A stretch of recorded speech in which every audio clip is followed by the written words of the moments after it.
After her tenure as mayor ended, she continued to do community-related activities. She continued to work with sister cities. She was on different boards and commissions in the community and around the state. She was the executive director of volunteers in policing for a while.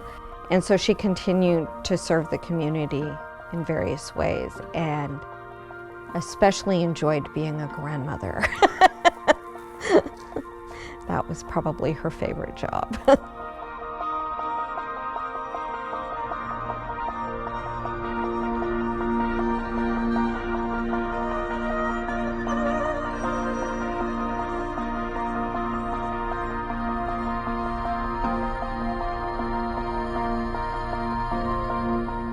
My mom grew up her younger years in Michigan, and her family moved up to Alaska when she was 10.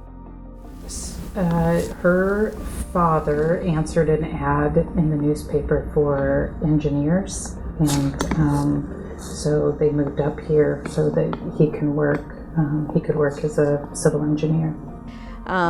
After being in Alaska for a short time, he got a job managing McKinley Hotel. Then they moved up to the Fairbanks area, to North Pole, actually. And she attended Lathrop High School.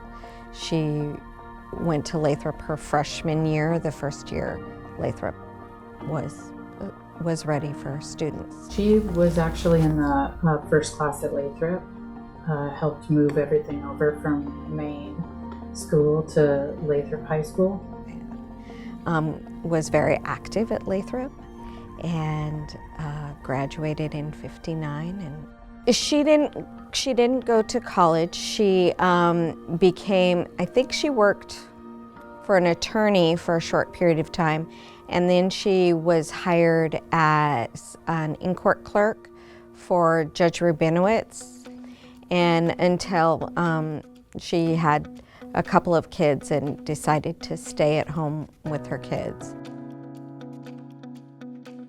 She was just helping out, volunteering in the schools, regularly at Hunter Elementary, and running my sister's Girl Scout troop. So she was definitely active in the community. She was on the PTA, at our elementary school at Hunter Elementary, and so she was definitely involved in the community in a lot of ways.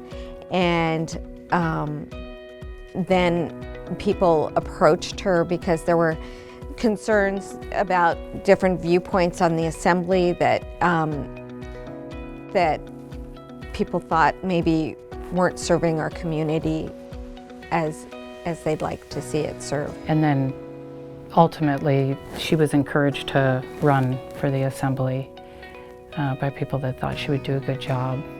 And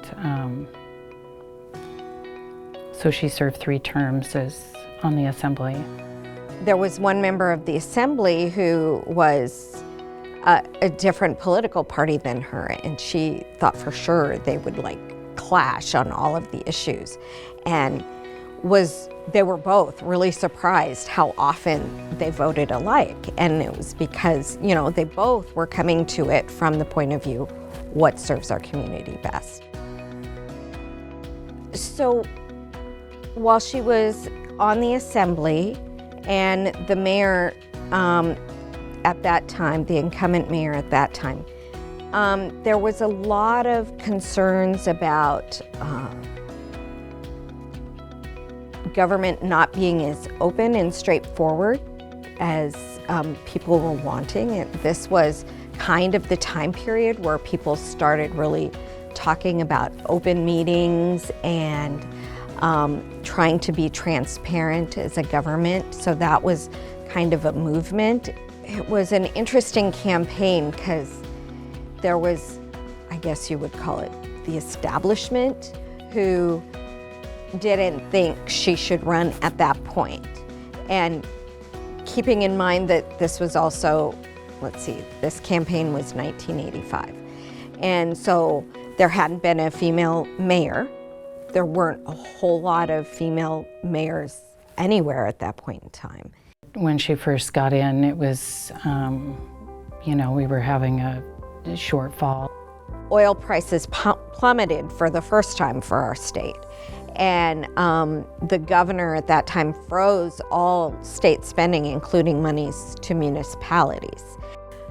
This budget shortfall was unprecedented up to that point. So she didn't have like roadmaps from previous mayors to help her negotiate how to deal with all of that.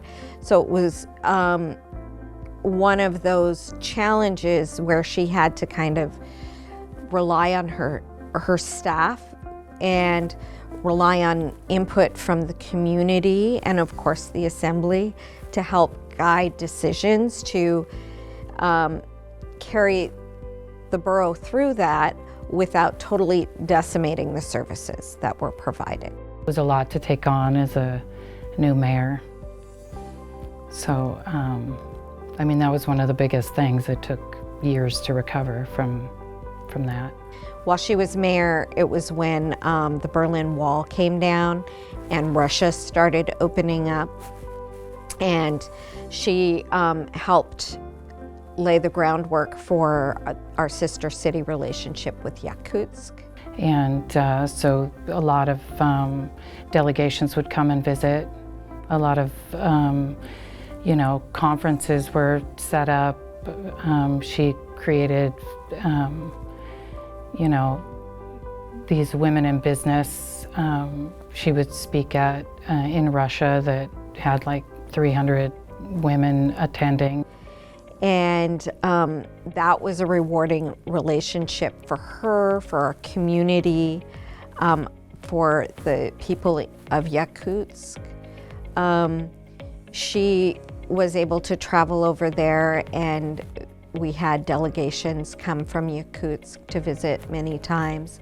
I do think she had a huge impact on a lot of people. They talk about her either giving them a start or inspiring them in some way with business or travel or just opening up different viewpoints.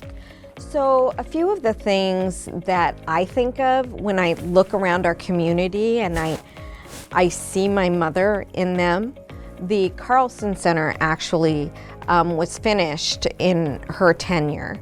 It was started when she was on the assembly, but finished during her tenure. And so I remember her telling me, they gave her 3 choices of paint colors to choose from. So she got to choose the paint color for the outside of the Carlson Center.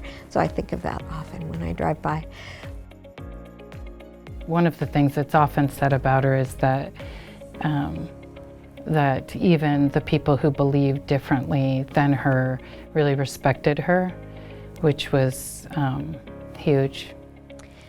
She was a strong believer in community service, and her role on the assembly and as mayor came from that idea that she was serving the public.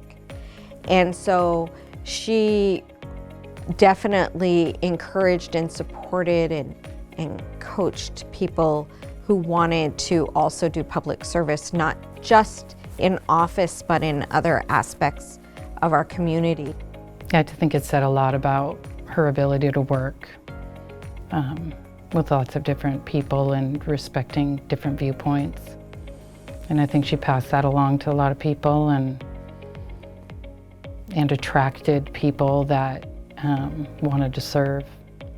She definitely felt that it was a responsibility to serve your community, so that